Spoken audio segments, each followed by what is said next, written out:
Hi guys, Totallydubbed here, and today I'm doing a video review on the KZ earphones. I say earphones because we've got three in front of me. Now the reason I've got three is because KZ reached out to me and said, hey, would you like to check out some of earphones? I've previously heard of the brand from fellow YouTubers, even on Amazon reviews. I've actually seen they're pretty popular, and given their price to performance ratio, it seems to be really good. So I was very much intrigued to see how they actually compared. Now, before I get into this review, no, I haven't been paid, I'm not sponsored, and I'm a completely independent reviewer. I'm just doing this purely because of the sake of the interest in audio technology and technology as a whole. Now, in terms of the earphones you've got in front of you, you'll see them down in the description below. Do check them out. But in terms of price range, the one on the left is the KZ ZSN at £16 and $23 in the UK, in the US. The ZS10 Pro is £41 in the UK, and in the US is $46. Then we've moved up to the higher end one, which is the ZS7 at £48, and in the US it's $50. Again, links in the description below in case you're interested. Now, all these earphones come with silicone ear tips, and then the earphones themselves with the detachable cable. Other than that, there's not much else to mention about these very small and actually quite nice in terms of boxes. Now, in terms of the design of them, they all very much share a similar design, which I can pretty much cover in one go over here. As you can see, all the cables are pretty much near identical. They've got a braided type of cable. Now, the cable does get tangled, and it can be a little bit annoying to untangle at times. However, it's really nice to know that these are actually detachable. They've got a 2-pin plug, and therefore allows you to remove the cable. This is great in terms of longevity, but also allows you to be a little bit more mobile in case you're going to snap the earphone suddenly, so they're not going to break or cause any more strain to the actual earphones housing or anything. So in terms of this design, I actually really like it, and also the fact they've got a right angle 3.5mm jack, which is nice to see. Now, some of these will have a 3-pole configuration, whilst the other ones will have a 2-pole configuration, and that's simply because of a microphone that's included or not. Some of them have microphones, some of them don't. It adds a very small extra a premium to the overall price. It's very, very small, but you get a 1-button remote, such as the one that you can see here on these ZS10 Pro. Now, the button itself allows you to play pause. You can double tap to skip music and triple tap to go back. There's a microphone there to in terms of your calls. Now, call quality is not going to be amazing. It's going to be muffled, and it's going to be impacted by environmental noise. However, if you do really want a microphone on an earphone, then it's absolutely acceptable just for a call where people will hopefully be able to hear you. Now, other than that, the actual the thing that goes over your ear, so these are all over the ear earphones, does differ. So what I found is the 10 Pro and the ZSN have a very soft cable, as you can see over here, which is really comfortable. I have no complaints whatsoever about it. However, if you want to more customize it, then what you'll have to look at is the ZS7, which have this metal bit inside. As you can see, you can customize it the way you want. Now, this will mean that it will stay a bit more securely in your ears. However, it can be a little bit uncomfortable if you do wear glasses, so it's worth bearing in mind. It's not overly the case, but it's just, again, something to consider. In terms of the construction of the earphones, now all of them have a pretty big sort of physical presence, which is great in terms of noise, like passive noise isolation. However, for comfort, for people who have very small ears, it's worth bearing in mind that these might not fit as well as, let's say, the SoundMagic E10s, which are very much smaller in terms of their diameter and their housing. Now, these earphones are all made out of plastic, but the ZS7 has a metal plate, which does mean it does feel a little bit heavier in the hand in comparison to its plastic siblings. Now, that's not to say it's a bad thing or a good thing. It just feels this feels a little bit more durable, but then it feels a little bit heavier on the ear. So just worth bearing in mind. Other than that, in terms of build quality and design, I've got no other complaints. They're available in a variety of different colors depending on which earphone you get. And I said before about the microphone, so you can customize that and choose. So don't go based on what you get. Here is what you can actually potentially buy if you wanted to. Now, moving on from that, let's talk about the actual sound quality, because that's really what's the most important part here. So first off, let's talk about the cheaper one, the ZSN. Now, these house a single dynamic driver and a single balanced armature driver, so it's got a dual, well, a hybrid design, which is pretty rare at this price. When I say rare, it's almost, you don't really find many manufacturers that do that. Now at £16, just to remind you how cheap these are, these actually do a relatively good job.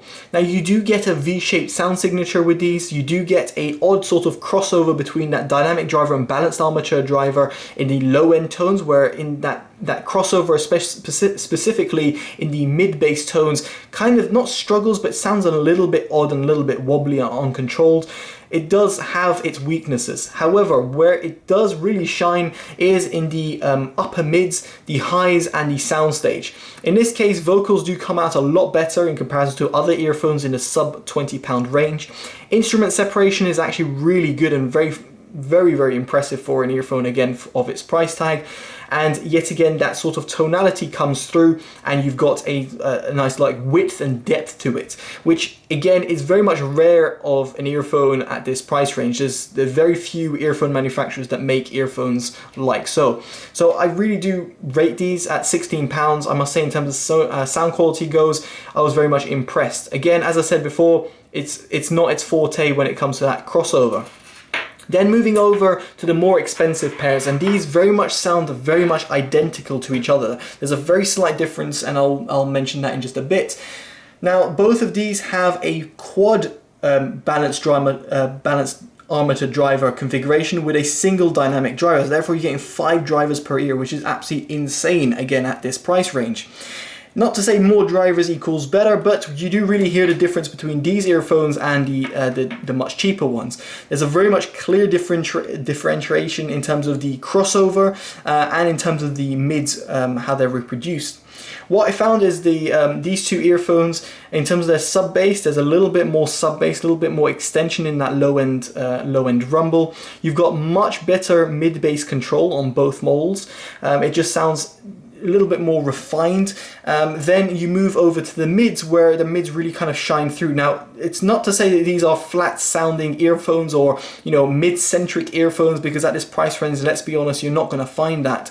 However, in comparison to its competitors, like the SoundMagic E11 or the E10, for example, or the Rockshow Alpha Genius V2, two earphones which are sub £50, and I would, you know, before actually hearing these, I would actively recommend these. I was very impressed of how they actually delivered the mid-range tones, and again, specifically in the upper mids, they really do deliver a really nice sort of a frequency. Now, I was again impressed at their instrument separation. The way that they are able to deliver an instrument separation really does again separate them from their cheaper siblings. Again, these were good, but these are just that bit better. That instrument separation comes a little bit better in terms of a positional cue. So for example, if you're one person to be gaming, let's say you're playing PUBG on your mobile, you're going to notice gunfire to be a little bit better in terms of positional cues.